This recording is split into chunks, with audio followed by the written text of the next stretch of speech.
Good morning dear student. आप सभी कैसे हो? आई होप आप सभी स्वस्थ होंगे, खुश होंगे। तो प्रीवियस क्लास में हमने केमिकल रिएक्शन और इक्वेशन के बारे में स्टडी की थी। आज केमिकल इक्वेशन के बारे में डिटेल से स्टडी करते हैं। देखिए, केमिकल इक्वेशन क्या होती है? जब टू प्रोडक्ट रिएक्ट करके टू रिएक्टेंट रिएक्ट करके एक प्रोडक्ट जब क्रिएट कर रहा है तो उसको इन लैंग्वेज फॉर्म में राइट करना, क्योंकि हर बार हम एक्सपेरिमेंट नहीं कर सकते हैं, तो उसको लैंग्वेज फॉर्म में राइट करना केमिकल इक्वेशन होती है। केमिकल इक्वेशन टू टाइप की होती हैं, word equation and symbol equation. Word equation का मीनिंग होता है कि हमें सिर्फ वर्ड्स में राइट करना है। जैसे आप देख पा रहे हो फर्स्ट पेज पे, तो इसमें दे रखा है, जो रेड लाइन में दे रखा है, zinc react with dilute sulphuric acid to form zinc sulphate and hydrogen gas form. ये तो इसकी वर्ड इक्वेशन होगी। एंड सिंबल इक्वेशन क्या होगी? सिंबल इक्वेशन होगी जो इसके सिंबल के साथ में हम इसको नोट करेंगे, तो वो सिंबल इक्वेशन होगी। तो सिंबल इक्वेशन काफ़ी ज़्यादा इम्पोर्टेंट है, तो हम सिंबल इक्वेशन पर ही बात करते हैं। ड्यूरिंग ए केमिकल रिएक्शन, देखिए chemical equation, during a chemical reaction certain substances react together to form some new substances. A reaction is described in terms of names, the reactants and the product.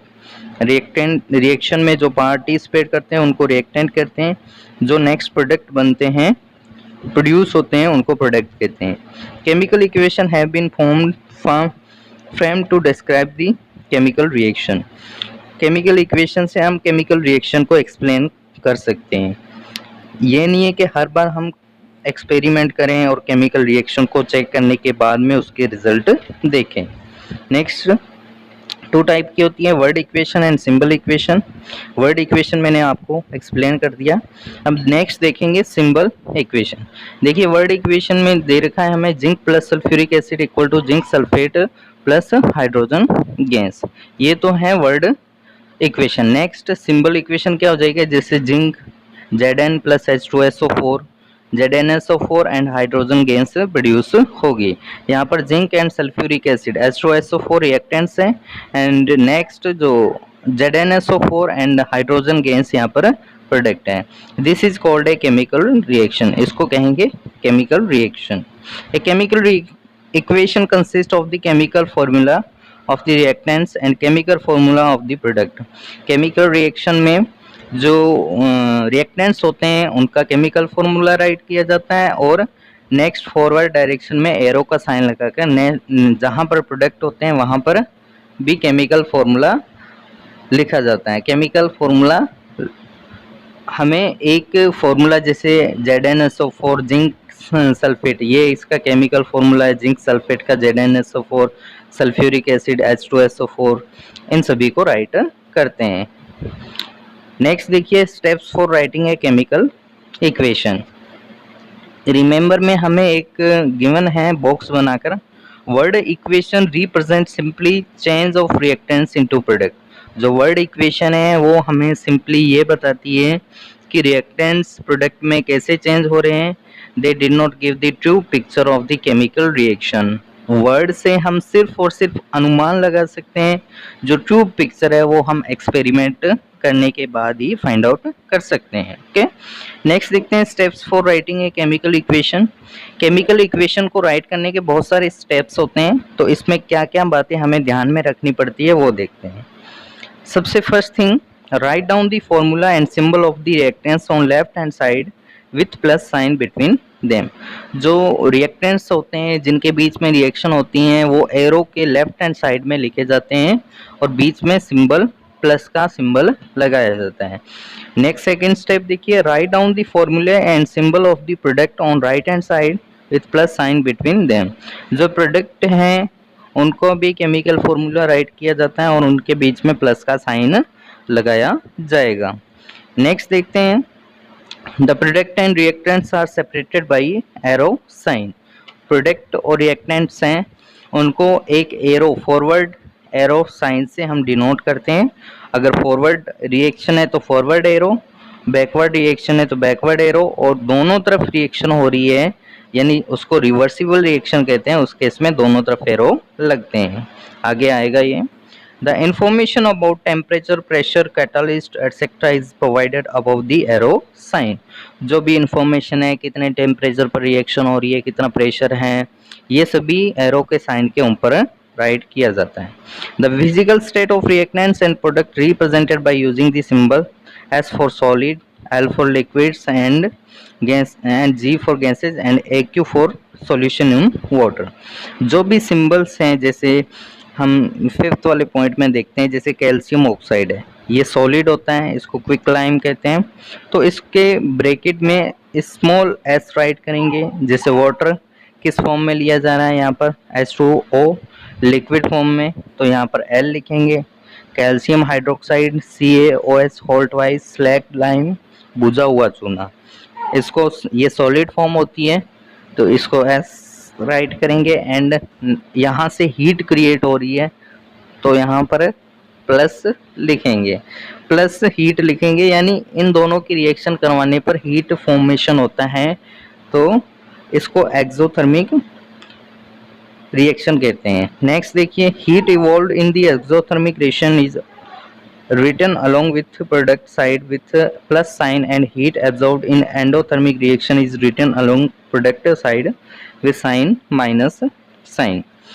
Exothermic यानी heat produce होती है product के साथ में, और endothermic यानी heat का जो डिस्ट्रक्शन होता है, हीट कम होती है, यानी जो टेम्परेचर है प्रोडक्ट का वो कम हो जाता है, तो उसको कहते हैं एंडोथर्मिक रिएक्शन.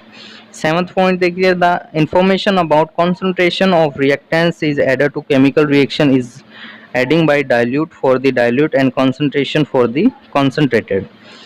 जैसे जिंक हमने डाइल्यूट लिया तो DiL राइट करेंगे, और H2SO4 जो भी एसिड्स हैं, स्ट्रॉन्ग एसिड है जैसे सल्फ्यूरिक एसिड, तो इनके लिए डाइल्यूट और DiL. डाइल्यूट का मीनिंग होता है कि प्योरिटी कम है, उसमें मिक्सिंग है, ठीक है, और यानी उनकी इंटेंसिटी कम है, उनका इफेक्ट कम है, डाइल्यूट का मीनिंग. एंड कॉन्सेंट्रेटेड का मीनिंग होता है हाईली पावर, जिनके अंदर बहुत ज़्यादा पावर है, ठीक है. नोट में लिखा हुआ, it should be noted that symbol equation a chemical reaction is always written from the word equation. ये ध्यान में रखा जाता है कि जो सिंबल इक्वेशन है वो हमेशा वर्ड इक्वेशन के आधार पर ही लिखी जाती है. यानी हम कई बार क्या होता है कि जो इक्वेशन राइट कर रहे हैं उसके नीचे ही हम एक वर्ड इक्वेशन भी राइट करते हैं, तो ये वर्ड इक्वेशन से ही सिंबल इक्वेशन राइट की जाती हैं. How can a chemical equation be made more informative. एक केमिकल रिएक्शन को कैसे ज़्यादा से ज़्यादा इन्फॉर्मेटिव बना सकते हैं. रिएक्शन कंडीशन, सबसे पहले रिएक्शन कंडीशन, एरो के साइन के ऊपर जो भी रिएक्टेंट्स है वो रिएक्शन करके प्रोडक्ट क्रिएट कर रहे हैं, तो इसमें क्या होगा, जो टेम्परेचर है, प्रेशर है, कैटालिस्ट जो यूज़ किए जा रहे हैं, तो वो एरो के ऊपर हम राइट करते हैं. Next, physical state of reactant and product. जो भी फिजिकल स्टेट हैं, जैसे लिक्विड में है तो L लगाते हैं, प्रोडक्ट अगर लिक्विड में हमें क्रिएट हो रहे हैं, प्रोडक्ट मिल रहे हैं तो L, सॉलिड में S, गैसियस के लिए G एंड एक्वस के लिए AQ लगाते हैं, ठीक है. At the end of formula of the substance involve, और लास्ट में जैसे हम हीट एब्जॉर्ब हो रही है और इवॉल्व हो रही है, उस केस में हीट अगर निकल रही है, रिएक्शन के साथ में हीट ज़्यादा बन रही है, तो प्लस का साइन लगाकर हीट लिखेंगे, और कम हो रही है यानी टेम्परेचर कम हो रहा है तो माइनस का साइन लगाकर हीट लिखेंगे. फोर्थ पॉइंट है कॉन्सेंट्रेशन ऑफ रिएक्टेंट्स. जैसे कि पीछे बताया कि कॉन्सेंट्रेशन हम राइट कर सकते हैं कि डाइल्यूट है या फिर हाईली कॉन्सेंट्रेटेड है, तो उस केस में हम ज़्यादा जो इक्वेशन है, केमिकल इक्वेशन है, उसको ज़्यादा से ज़्यादा इंफॉर्मेटिव बना सकते हैं. Rate of reaction, this information is not commonly added to the chemical equation. Sometime, however, the term fast or slow may be added for the arrow if the reaction is fast or slow. Rate of reaction का meaning कि कई बार क्या होती है, reaction बहुत fastly होती है, जैसे हम कोल को जलाते हैं तो उससे कार्बन डाइऑक्साइड का बनना, ये फास्ट रिएक्शन है. लेकिन कई बार ऐसी रिएक्शन है, जैसे केमिकल रिएक्शन की बात करें, जैसे कोरोजन लगना या फिर मिल्क से कर्ड बनना, ये बहुत ही स्लो रिएक्शन है. कोरोजन लगना, तो कोरोजन रिएक्शन इतनी ज़्यादा स्लो है कि कई सालों भी, इसमें बहुत सारे साल भी बहुत ज़्यादा टाइम लग सकता है। तो ये एक स्लो रिएक्शन के एग्जांपल है। तो एरो के साइन के साथ में हम स्लो रिएक्शन, फास्ट रिएक्शन लिख सकते हैं, जिससे ये ज़्यादा से ज़्यादा इंफॉर्मेटिव हो जाए। तो आई होप आप सभी को ये समझ में आया होगा। Thank you, have a nice day.